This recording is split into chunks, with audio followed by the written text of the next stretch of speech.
LSV kitchen ನೋಡ್ತಾ ಇರುವ ಎಲ್ಲ ವೀಕ್ಷಕರಿಗೂ ನಮಸ್ಕಾರಗಳು ಹಾಗೂ LSV ಕಿಚನ್ಗೆ ಸ್ವಾಗತ ಆ್ಯಂಡ್ ಸುಸ್ವಾಗತ ರೀ. ಇವತ್ತು ಈ ವಿಡಿಯೋದಲ್ಲಿ ತೋರಿಸ್ತಿರೋದು ಏನಂದರೆ ಹೋಟೆಲ್ ಸ್ಟೈಲ್ನಲ್ಲಿ ಚಟ್ನಿ ಯಾವ ರೀತಿ ಮಾಡ್ಕೊಳ್ಳೋದಂತ. ತುಂಬ ಅಂದರೆ ತುಂಬ ಚೆನ್ನಾಗಿರುತ್ತೆ ರೀ. ಯಾವಾಗಲೂ ಒಂದೇ ಥರ ಚಟ್ನಿ ತಿಂದು ಬೇಜಾರಾಗಿರುತ್ತಲ್ರಿ, ಅದಕ್ಕೆ ಈ ಥರ ಒಂದು ಸಲ ಹೋಟೆಲ್ ಸ್ಟೈಲಲ್ಲಿ ಚಟ್ನಿ ಮಾಡಿ ನೋಡಿರಿ. ತುಂಬ ಅಂದರೆ ತುಂಬ ಚೆನ್ನಾಗಿರುತ್ತೆ ರೀ. ಈ ಥರ ಒಂದು ಸಲ ಚಟ್ನಿ ಮಾಡಿ ನೋಡಿರಿ. ಒಂದೇ ದೋಸೆ ತಿನ್ನೋರು 2-3 ದೋಸೆ ತಿಂತಾರೆ ರೀ. ತುಂಬ ಅಂದರೆ ತುಂಬ ಟೇಸ್ಟಾಗಿರುತ್ತೆ ರೀ. ಇವಾಗ ಈ ಚಟ್ನಿ ಮಾಡಲು ಏನೇನು ಬೇಕಂತ ನೋಡ್ಕೊಳ್ಳೋಣ ಬರ್ರಿ. 1 ಕಪ್ನಷ್ಟು ಹಸಿ ಕೊಬ್ಬರಿ ತೊಗೊಂಡಿದ್ದೀನಿ ರೀ. ಹಸಿ ಕೊಬ್ಬರಿ ತೊಗೊಂಡ್ರೆ ಟೇಸ್ಟ್ ಚೆನ್ನಾಗಿರುತ್ತೆ ರೀ.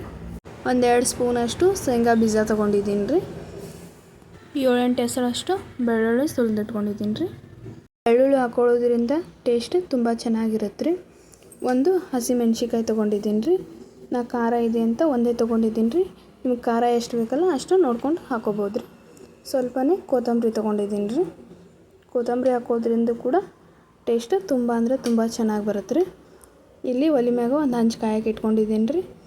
ಆಗಳ ಶೇಂಗಾ ತೊಗೊಂಡಿದ್ವಲ್ರಿ, ಆ ಶೇಂಗಾ ಹಾಕ್ಕೊಂಡು ಚೆನ್ನಾಗಿ ಹುರ್ಕೋಬೇಕು ರೀ. ಇವಾಗ ಇದಕ್ಕೆ ನಾನು ಸ್ವಲ್ಪನೇ ಎಣ್ಣೆ ಹಾಕೋತಾ ಇದ್ದೀನಿ ರೀ.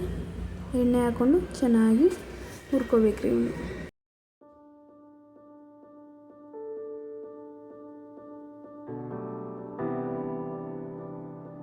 ಇವಾಗ ಚೆನ್ನಾಗಿ ಹುರಿದಿವೆ ರೀ. ಈಗ 1 ಹಸಿಮೆಣ್ಸಿಕಾಯಿ ತೊಗೊಂಡಿದ್ನಲ್ರಿ ನಾನು, ಅದು ಕೂಡ ಹಾಕ್ಕೊಂಡು ಚೆನ್ನಾಗಿ ಹುರ್ಕೋಬೇಕು ರೀ. ಇವಾಗ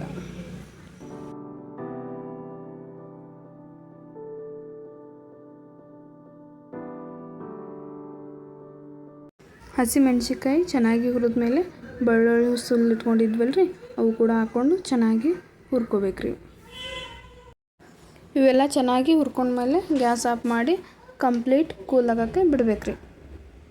ಇವು ತಣ್ಣಗಾಗೋವರೆಗೂ ಮಿಕ್ಸಿ ಜಾರ್ಗೆ ಏನೇನು ಹಾಕೊಳ್ಳೋದಂತ ಹೇಳ್ತೀನಿ ಬರ್ರಿ. ಹಸಿ ಕೊಬ್ಬರಿ ತೊಗೊಂಡಿದ್ವಲ್ರಿ, ಅದು ಹಾಕ್ಕೋತಾ ಇದ್ದೀನಿ ರೀ ನಾನೀಗ. ಮತ್ತು ಪುಟಾಣಿ ಸೇರಿಸ್ಕೋತಾ ಇದ್ದೀನಿ ರೀ. ಆಗ ತೋರಿಸಿದ್ನಲ್ರಿ ನಿಮಗೆ. ಅದೆಲ್ಲ ಹಾಕೊಂಡ್ಮೇಲೆ ಆಗಳೆಲ್ಲ ಹುರಿದಿಟ್ಕೊಂಡಿದ್ನಲ್ರಿ ಬೆಳ್ಳುಳ್ಳಿ, ಮೆಣಸಿನ್ಕಾಯಿ, ಶೇಂಗಾ, ಅದು ಕೂಡ ಹಾಕ್ಕೋತಾ ಇದ್ದೀನಿ ರೀ. ಫುಲ್ ತಣ್ಣಗಾದ್ಮೇಲೆ ಹಾಕ್ಕೋಬೇಕು ರೀ. ಸ್ವಲ್ಪ ಕೊತ್ತಂಬರಿ ಕೂಡ ಹಾಕ್ಕೋತಾ ಇದ್ದೀನಿ ರೀ. ಇದೆಲ್ಲ ಹಾಕ್ಕೊಂಡ್ಮೇಲೆ ರುಚಿಗೆ ತಕ್ಕಷ್ಟು ಉಪ್ಪು ಹಾಕ್ಕೋತಾ ಇದ್ದೀನಿ ರೀ. ಇಲ್ಲಿ ಇದಕ್ಕೆ ನಾನು ಸ್ವಲ್ಪನೇ ನೀರು ಸೇರಿಸ್ಕೊತಾನೆ ರೀ. ನೀವು ನಿಮ್ಗೆ ಎಷ್ಟು ಬೇಕಲ್ಲ ಅಷ್ಟು ನೀರು ಸೇರಿಸ್ಕೋಬೋದು ರೀ. ನಾನಿಲ್ಲಿ ಸ್ವಲ್ಪ ನೀರು ಸೇರಿಸ್ಕೊಂಡು ಮಿಕ್ಸರ್ಗೆ ಹಾಕ್ಕೊಂಬರ್ತೀನಿ ರೀ. ಫುಲ್ ಸಣ್ಣ ಮಾಡಿದ್ರೆ ಅಷ್ಟೊಂದು ಟೇಸ್ಟ್ ಇರೋಂಗಿಲ್ಲ. ಸ್ವಲ್ಪ ತರಿಯಾಗಿ ರುಬ್ಬೇಕು ರೀ ಇದನ್ನ. ಈ ಥರ ಒಂದು ಸಲ ಮಾಡಿ ನೋಡಿರಿ. ನಿಮ್ಮ ಮನ್ಯಾಗ ಕೂಡ ತುಂಬ ಇಷ್ಟಪಡ್ತಾರೆ ರೀ ಇದನ್ನು. ನಾನೀಗ ಚೆನ್ನಾಗಿ ತರಿಯಾಗಿ ರುಬ್ಕೊಂಬಂದೀನಿ ರೀ. ನೋಡಿರಿ, ನಾನು ತರಿಯಾಗಿ ರುಬ್ಕೊಂಬಂದಿದ್ದೀನಿ ರೀ. ಇವಾಗ ಇದಕ್ಕೆ ಒಂದು ಒಗ್ಗರಣೆ ಹಾಕ್ಕೊಂಡು ಬನ್ನಿ. ಒಲೆ ಮ್ಯಾಗೆ ಒಂದು ಪಾತ್ರೆಯಲ್ಲಿ ಸ್ವಲ್ಪ ಎಣ್ಣೆ ಹಾಕ್ಕೊಂಡು ಸ್ವಲ್ಪ ಕಡಲೆ ಬೀಜ ಹಾಕ್ಕೊಂಡಿದ್ದೀನಿ ರೀ. ಕಡಲೆ ಬೀಜ ಚೆನ್ನಾಗಿ ಫ್ರೈ ಆದಮೇಲೆ ಸ್ವಲ್ಪ ಕರಿಬೇವು ಎಲೆ ಹಾಕ್ಕೋತಾ ಇದ್ದೀನಿ ರೀ. 1 ಹೆಸರಷ್ಟು 1 ಬ್ಯಾಡಗಿ ಮೆಣಸಿನ್ಕಾಯಿ ಹಾಕ್ಕೋತಾ ಇದ್ದೀನಿ ರೀ. ಇದನ್ನೆಲ್ಲ ಹಾಕ್ಕೊಂಬಿಟ್ಟು ಚೆನ್ನಾಗಿ ಫ್ರೈ ಮಾಡ್ಕೋಬೇಕು ರೀ. ಇದಕ್ಕೀಗ ಸ್ವಲ್ಪ ಜೀರಿಗೆ ಸಾಸಿವೆ ಹಾಕ್ಕೊಂಡ್ರೆ ಒಗ್ಗರಣೆ ರೆಡಿ ಆಯ್ತು ನೋಡಿರಿ.